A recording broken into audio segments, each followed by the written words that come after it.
You have to go to a dark place sometimes to like get to that point. Ooh.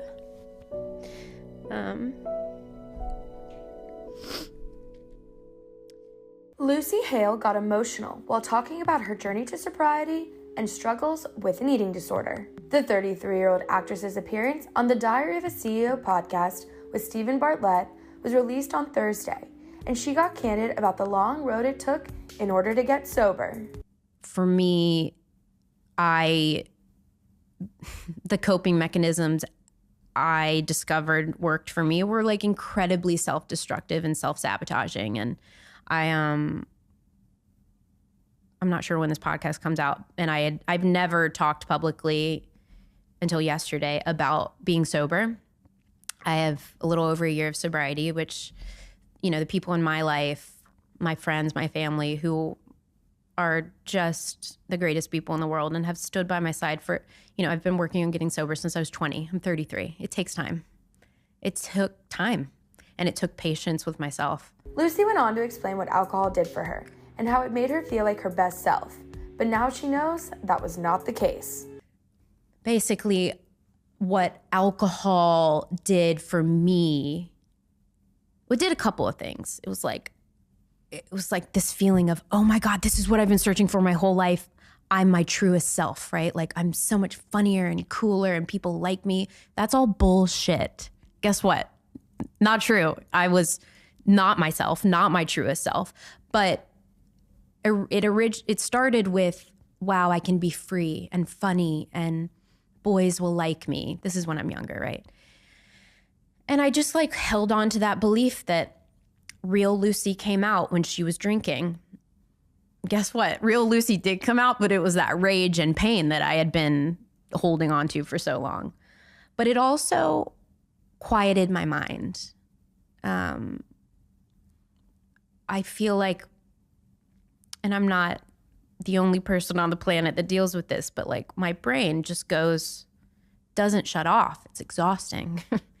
But when I drink, because I was like textbook binge drinker, like blackout, wouldn't remember what I did, what I said, which is scary. And it's also hard to explain that type of drinking to someone because people who haven't experienced it or dealt with it personally, like addiction is such a topic that is still so taboo because people would just tell me, well, Lucy, don't drink. Oh, thank you. Oh, okay.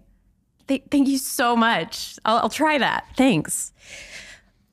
But now it is that. Now it's like, okay, I just don't pick up the first drink and I'm fine. Because what would happen for me is I'd pick up the first drink, I'd like the feeling, I'd have another drink, I'd really like the feeling. And then it was past drink 2, don't remember. I wouldn't remember the rest of the night.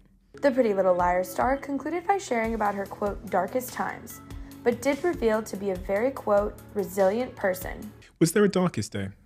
A darkest day? Or a patch where, you know... I'm like, where do we begin? Interesting. I had many what I thought were my emotional rock bottoms, dozens. And so that was why it was so hard, is because I'm like, well, I thought we went to the depths of hell. Like, how could it be worse? And from the outside, that was what's crazy.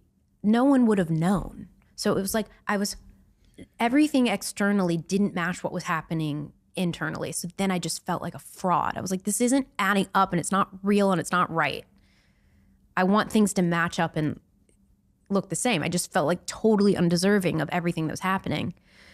Darkest day. Yeah, I mean, I had many, but I'd always pull myself out of it. Like if I have one thing, I'm resilient. Like I don't really give myself a lot of, that's not true. I do positive affirmations for myself all day these days, but I know that my resilience is what's slingshotted me the other way. Besides her sobriety, Lucy also revealed she struggled with eating disorders early on in her acting career. Anything that disrupts your life or your happiness or your relationships or your career, like that can be described as a problem. And I think for me, it was all I thought about from the moment I woke up until I went to bed at night. How much should I eat? How much should I work out? I would step on a scale 30 times a day. I was eating so little that it was shocking. And it wasn't really ever about, that's a lie. It was about the way I looked at one point, because I thought if I could just be this number or this goal weight, then I'll be enough. Because it all rooted back to, I don't feel enough. I don't feel like enough. Why? And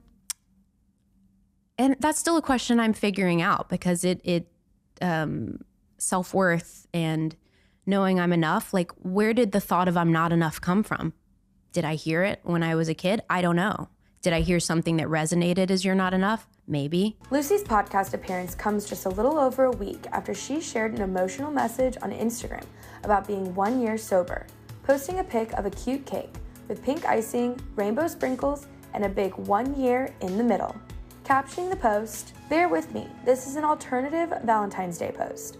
This is a post about self-love and about the greatest thing I've ever done. On January 2nd, 2023, I celebrated 1 year of sobriety.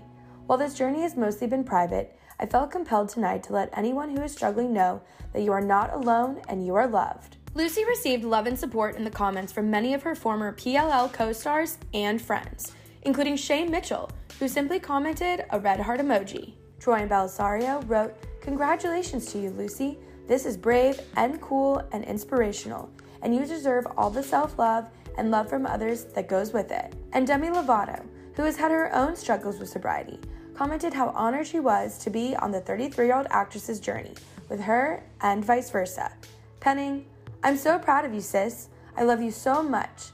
Thank you for being a part of my journey and allowing me to be a part of yours." Lucy may be sober and proud, but wellness has always been important to her. Access Hollywood chatted with the Hating Game star back in 2019, and she shared about her workout routine and what her diet looks like. We just talked about your fitness and wellness routine, but do you have any secrets? We want to know your secrets to your body. I mean, my secrets are the same as everyone else's, you know? But I have found that, like, my metabolism is changing, so I'm having to, like, tweak food stuff. But no, it really is, like, I'm just a person who loves fitness, so I'm lucky in that sense. But it's the same as everyone else's. Like, eat right, eat in moderation. I don't necessarily, like, believe in diets, because I just find for me I obsess over about things more, so I just try to, you know, life is short at the end of the day, so, like, eat the cake, eat the whatever. But what do I do? I've been doing, like, infrared saunas, which are really, really fun.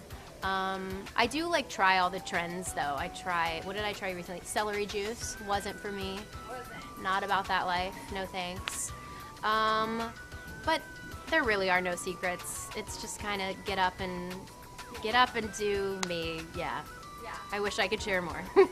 For me, I feel like a different person when I'm working out as opposed to when I'm not. I feel way more balanced. I feel way more able to do everything else that's going on in my life if I find the time to, you know, self-care for me is waking up before work to work out. That's just my form of self-care. So it's helped me become more confident. It's actually helped me to accept my body and realize, like, that all these goals I have for my body just aren't realistic for my body type. So it's helped me to just accept me for who I am. I'm a lot stronger than I thought I was.